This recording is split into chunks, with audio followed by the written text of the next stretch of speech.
મિત્રો, વિડીયોને જોઈ અવશ્યથી લાઇક કરજો તથા ચેનલને સબસ્ક્રાઇબ કરજો અને નોટિફિકેશન બેલને ઓન કરશો, જેથી હવે પછીના મારા વિડીયો તમારા સુધી વહેલી તકે પહોંચી શકે તથા તમારા મિત્રોને શેર કરજો. હાય ફ્રેન્ડ્સ, જય શ્રી કૃષ્ણ, જય સોમનાથ. ગયા લેક્ચરની અંદર આપણે સુકોષ કેન્દ્રી કોષનું વિહંગાવલોકન કર્યું, બંને વનસ્પતિ કોષ અને પ્રાણી કોષની માહિતી પ્રાપ્ત કરી. એ ઓવરવ્યૂ હતો.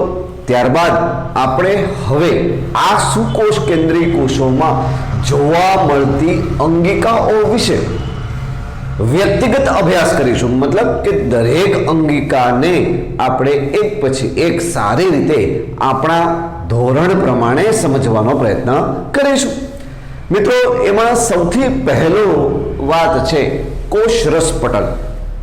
મિત્રો, આ ચેપ્ટરની શરૂઆતમાં જ આપણે વાત કરી હતી કે કોષની અંદરની અંગિકાઓનો સારી રીતે અભ્યાસ કરવા માટે ખૂબ જ પાવરફુલ માઇક્રોસ્કોપની જરૂર પડતી હતી. 1950ની અંદર ઇલેક્ટ્રોન માઇક્રોસ્કોપની શોધ થઈ.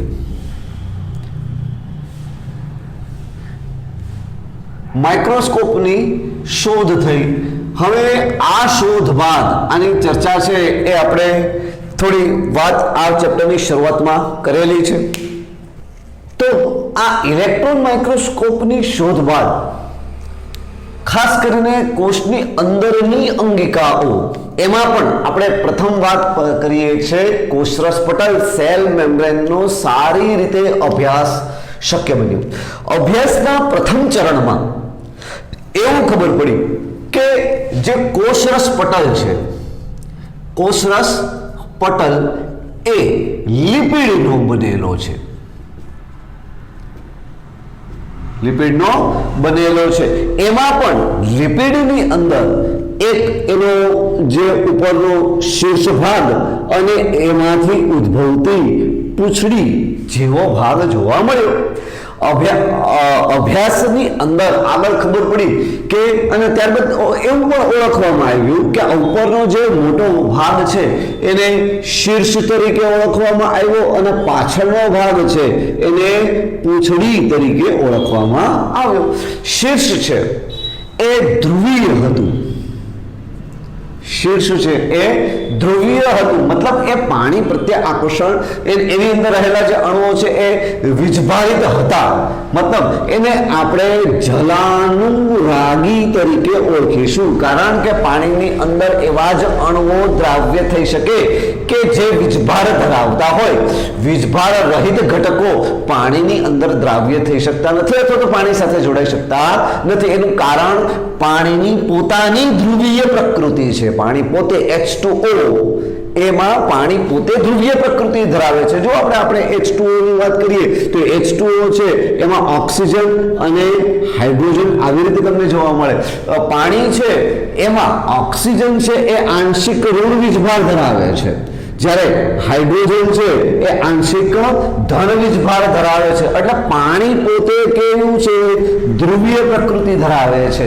એટલે એ પાણી એ પોતાની સામે જે ધ્રુવીય પ્રકૃતિ ધરાવતા ઘટકો સાથે સરળતાથી જોડાણ કરે છે. એટલે જે ધ્રુવીય પ્રકૃતિ ધરાવતા ઘટકો છે એને જલાનુરાગી તરીકે ઓળખવામાં આવે. જ્યારે પૂંછડી છે એ પૂંછડી એ અધ્રુવીય હતી.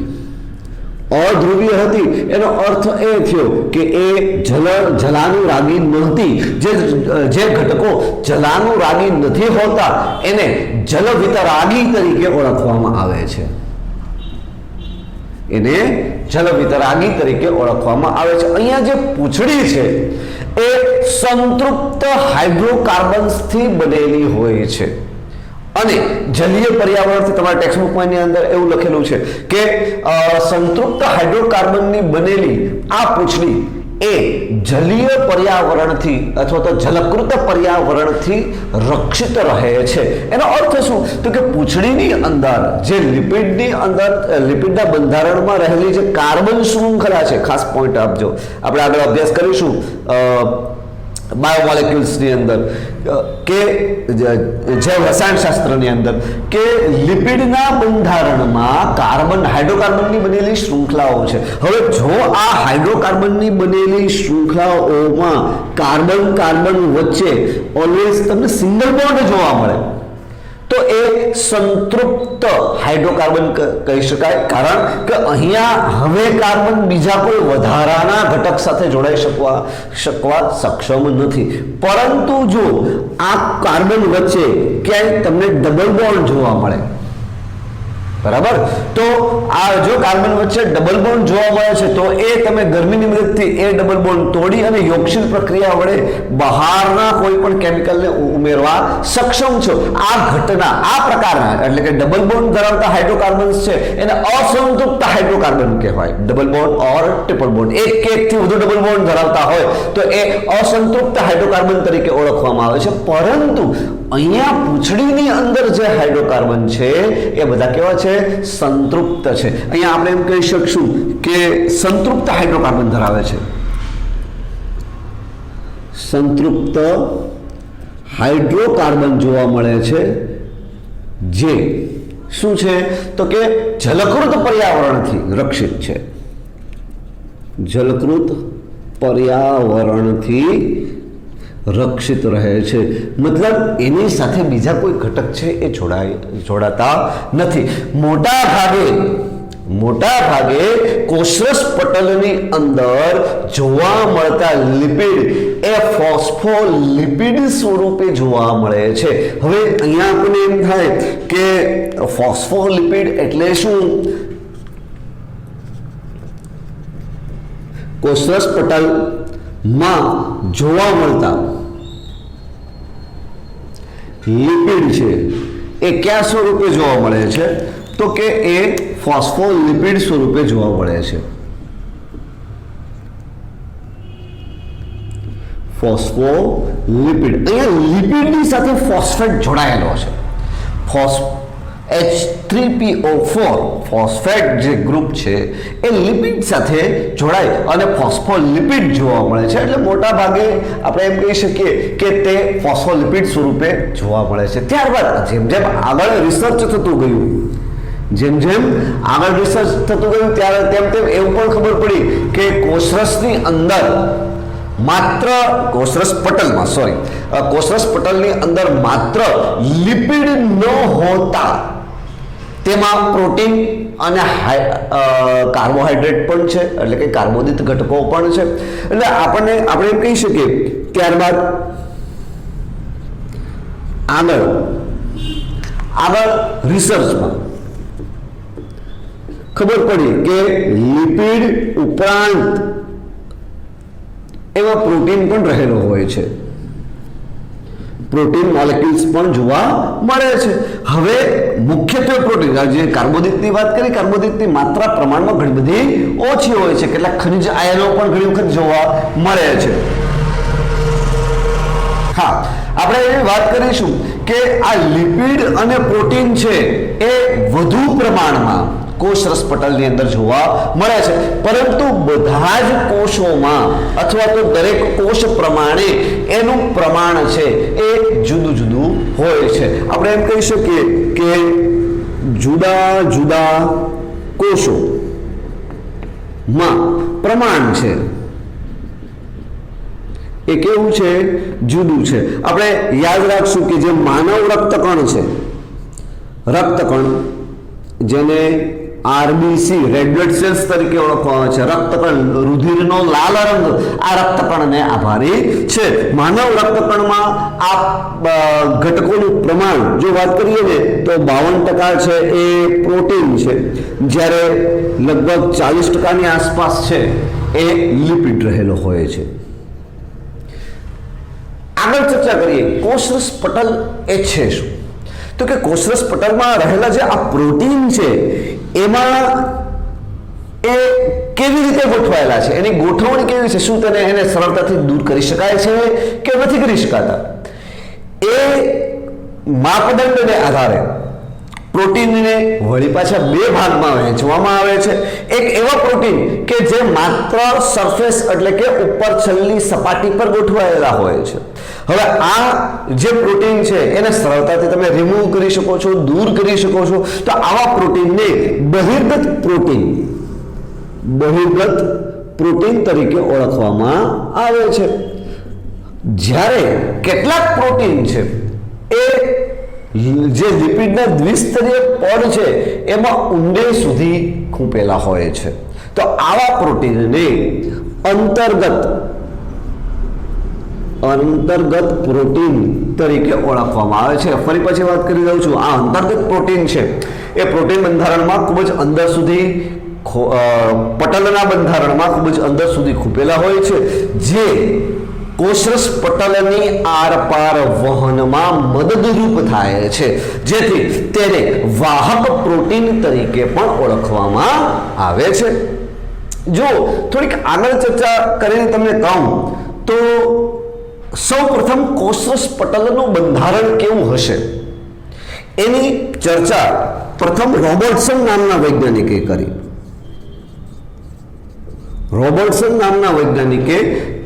અને એમણે જે કોષરસ પટલનું બંધારણ સમજાવતી જે થિયરી આપી એને એકમ પટલ સંકલ્પના તરીકે ઓળખવામાં આવી. પરંતુ ત્યારબાદ ઈસવીસન 1972 ની અંદર સિંગર અને નિકોલસન નામના વૈજ્ઞાનિકે કોષરસ પટલને સમજાવતું એક નવું મોડેલ આપ્યું. સિંગર અને નિકોલસન નામના વૈજ્ઞાનિકે કોષરસ પટલને સમજાવતું એક નવું મોડેલ આપ્યું, જેને ફ્લુઇડ મોઝેક મોડેલ તરીકે ઓળખવામાં આવે છે. આ જે થિયરી છે એ વધુ સ્વીકૃત છે અને કોષરસ પટલના જે બંધારણ છે એ સારી રીતે સમજાવી શકે છે. માટે આપણે હાલ તમારા અભ્યાસક્રમની અંદર આ થિયરીનો અભ્યાસ કરવાનો છે. મિત્રો, તમારી સામે આ ફ્લુઇડ મોઝેક મોડેલ કોષરસ પટલ માટે આપેલું છે. આ કોષરસ પટલ આગળ આપણે ચર્ચા કરી એ મુજબ કોષરસ પટલના બંધારણ માટેનું આ ફ્લુઇડ મોઝેક મોડેલ છે એ 1972 ની અંદર સિંગર અને નિકોલસન નામના વૈજ્ઞાનિકે રજૂ કરેલું હતું. હવે આ મોડેલ મુજબ તેમનું કેવું એવું હતું કે અહીંયા કોષરસ પટલના બંધારણમાં આવેલું આ દ્વિસ્તરીય લિપિડ સ્તર એ અર્ધ તરલ પ્રકૃતિ ધરાવે છે. આપણે એમ કહી શકીએ, મુદ્દો ખાસ અંડરલાઈન મારી દેજો કે લિપિડ છે, લિપિડની અર્ધ તરલ પ્રકૃતિ ધરાવે છે. હવે અર્ધતરલ પ્રકૃતિ એટલે કે ન તો એ સંપૂર્ણ લિક્વિડ ફોર્મમાં છે, ન તો સંપૂર્ણ સોલિડ ફોર્મમાં છે, સેમી લિક્વિડ પ્રકૃતિ છે. આ પ્રકૃતિને કારણે પ્રોટીન છે એને કોષરસ પટલમાં હલનચલન થવાની છૂટ મળે છે. એટલે આ જેને કારણે પ્રોટીન તેમાં પાર્શ્વીય ગતિ કરે છે. હવે પાર્શ્વીય ગતિ મતલબ શું? આગળ આપણે સમજીશું કે પ્રોટીન છે એ કોઈ પણ ઘટકને અંદરથી એટલે કે કોષની બહારથી કોષરસની અંદર અને કોષરસની અંદરથી કોષની બહારની તરફ ધકેલવામાં જે કોષરસ પટલ અગત્યનો ભાગ ભજવે છે, જેમાં પટલ પોતે અંદરથી બહાર, બહારથી અંદર એવી રીતે પાર્શ્વીય ગતિ કરે છે. તો આ પાર્શ્વીય ગતિ છે એ દ્વિસ્તરીય લિપિડ સ્તરના કોને કારણે છે? તો પ્રોટીનને કારણે છે. અહીંયા તમને આકૃતિમાં દેખાય છે કે લિપિડ છે એ અમુક લિપિડ છે અંદર સુધી ખૂપેલા છે, જેને આપણે અંતર્ગત પ્રોટીન તરીકે ઓળખેલા. આ અંતર્ગત પ્રોટીન છે એ જ વાહક પ્રોટીન તરીકે પણ કાર્ય કરે છે. આ ઉપરાંત બીજા પણ પ્રોટીન છે, અને અમુક પ્રોટીન છે એ બહારની ઉપરછલ્લી ગોઠવણી ધરાવે છે, જેને સરળતાથી દૂર કરી શકાય છે. તેને બહિર્ગત પ્રોટીન તરીકે ઓળખવામાં આવે છે. આ ઉપરાંત આગળ આપણે ચર્ચા કરી એમ કે પ્રોટીન ઉપરાંત ઘણી વખત જે પ્રોટીન સાથે જોડાયેલી શર્કરાઓ પણ જોવા મળે છે. અહીં તેને ગ્લાયકોપ્રોટીન્સ તરીકે પણ ઓળખીશું, જે આપણા શરીરના ઇમ્યુન સિસ્ટમ એટલે કે રોગ પ્રતિકારક તંત્ર માટે ખૂબ જ અગત્યના છે. દરેક કોષરસ પટલની અંદર આવા ગ્લાયકોપ્રોટીન્સ ખાસ પ્રકારના હોય છે. જેમ આગળના ધોરણમાં તમે આગળ વધશો એમ આના વિશે સારી રીતે અભ્યાસ કરશો. આગળ વાત કરીએ કે પટલમાં પ્રોટીનની ગતિ કરવાની ક્ષમતા એટલે કે તરલતાનો આધાર છે એ લિપિડની અર્ધતરલ પ્રકૃતિને કારણે છે. ફરી પાછું કે લિપિડ પોતે અર્ધતરલ પ્રકૃતિ ધરાવે છે, અને આ અર્ધતરલ પ્રકૃતિને કારણે પ્રોટીન એના બંધારણમાં આવેલા પ્રોટીન છે એ પાર્શ્વીય ગતિ કરી શકે છે, એટલે કે બહારથી અંદરની તરફ અથવા તો અંદરથી બહારની તરફ. આવી રીતે પાર્શ્વીય ગતિ છે એ શક્ય બને છે. અને આ જે પાર્શ્વીય ગતિ કરવાની ક્ષમતા છે એનો આધાર પટલની અર્ધતરલતા પર રહેલો હોય છે. આ અર્ધતરલતા જે સેમી લિક્વિડ ફોર્મ છે એ આપણે એમ કહી શકાય કે ઘણી રીતે કોષને મદદ કરે છે. જેમાં સૌથી પહેલું આ ફાયદો, આ જે અર્ધતરલ પ્રકૃતિનો ફાયદો શું છે? એક તો કોષીય વૃદ્ધિ, પછી આંતરકોષીય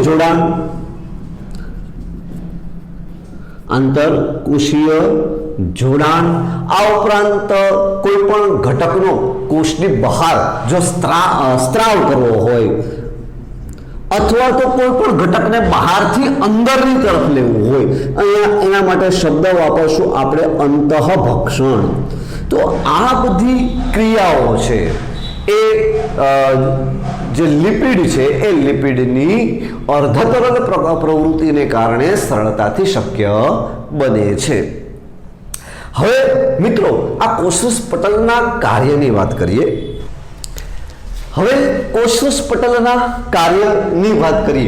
તો કોષરસ પટલનું અગત્યનું કાર્ય, તેનું અગત્યનું કાર્ય છે એ વહનનું છે. મતલબ એ કોષની અંદર અને કોષની અંદરથી બહારની તરફ ઘટકોના વહન માટે જવાબદાર છે. અહીંયા જે કોષરસ પટલ છે, કોષરસ પટલ પસંદગીમાન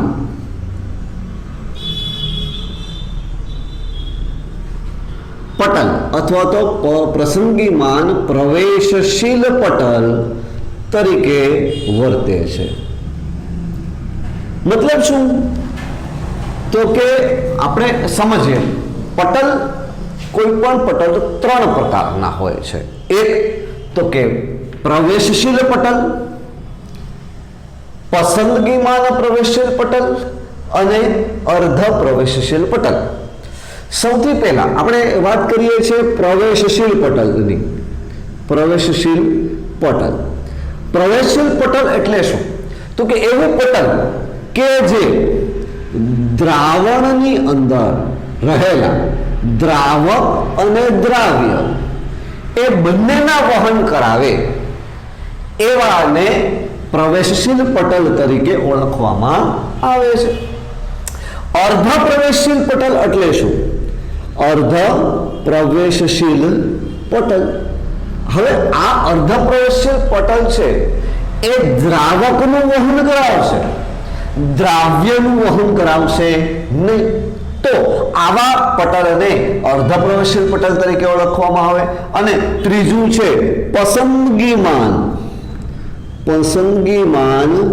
પ્રવેશશીલ પટલ. હવે આ જે પસંદગીમાન પ્રવેશશીલ પટલ એકચ્યુઅલી અર્ધ પ્રવેશશીલ પટલ જ છે, એટલે કે તે દ્રાવકને પસાર થવા દે છે. આ ઉપરાંત અમુક પસંદગીના દ્રવ્યોને પસાર થવા દે છે, બધા નહીં, પરંતુ પસંદગીના દ્રવ્યોને જ પસાર થવા દે છે. તો આમ અહીં આપણે કહીશું કે જે કોષરસ પટલ એ પસંદગીમાન પ્રવેશશીલ પટલ તરીકે વર્તે છે. સમજણ પડે છે ને? આ ત્રણેય પોઈન્ટ છે એ યાદ રાખવાના છે. આપણે આગળ વાત કરીએ.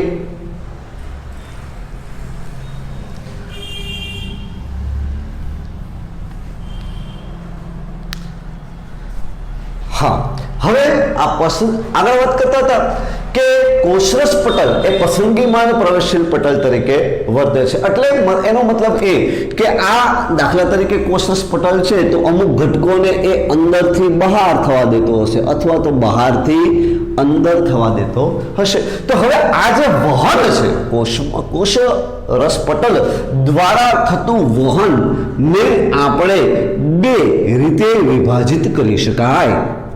આ વહન એક તો કે નિષ્ક્રિય વહન અને બીજું સક્રિય વહન.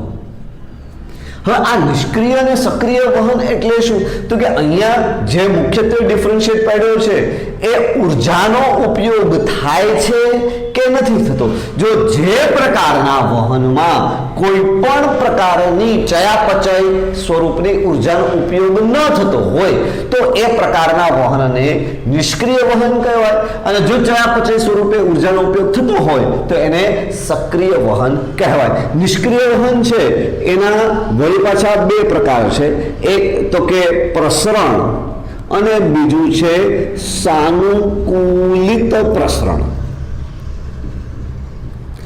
હવે મિત્રો સમજીએ કે અહીંયા આપણું કોષરસ પટલ છે એ સાનુકૂલિત પ્રસરણ તરીકે કાર્ય કરે છે. મતલબ કે એ દ્રવ્યોને પટલની આરપાર વહન કરવામાં સરળતા ઊભી કરી દે છે. હવે આ વહન થવામાં સરળતા ઊભી કરે છે. એમાં આ અનુકૂળતામાં જે પેલા અંતર્ગત પ્રોટીન જે હતા એ હવે અહીં વાહક પ્રોટીન તરીકે વર્તે છે.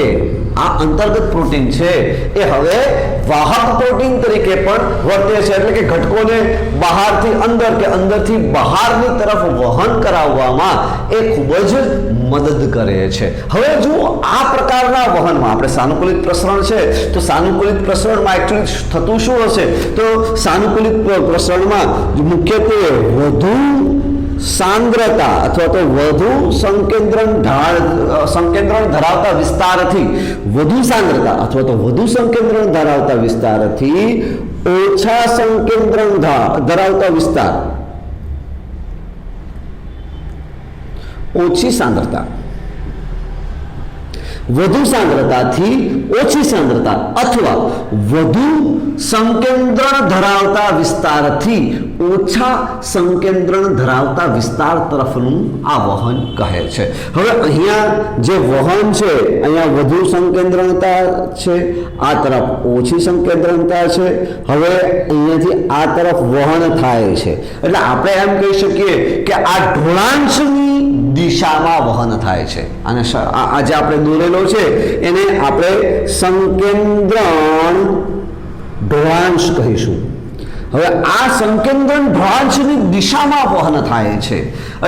સાનુકૂલિત પ્રસરણ જ્યારે સંકેન્દ્રણ ઢોળાંશની દિશામાં વહન થતું હોય ત્યારે કોઈ પણ પ્રકારની ઉર્જા વપરાતી નથી, ચયાપચય સ્વરૂપની ઉર્જા વપરાતી નથી. તમને બધાને ખ્યાલ હશે કે ઢાળ ઉપરથી સાયકલ ગબડાવતી વખતે કે કોઈ પણ વસ્તુ ગબડાવતી વખતે ઉર્જાની જરૂર પડતી નથી. તો આ સાનુકૂલિત પ્રસરણ છે. જે સક્રિય વહન બીજો પ્રકાર છે એ સક્રિય વહન છે. સક્રિય વહન છે એ આના કરતા સહેજ ઉલટું છે. શું? તો કે સક્રિય વહન છે એ ઓછી સાંદ્રતાથી વધુ સાંદ્રતા તરફનું વહન છે.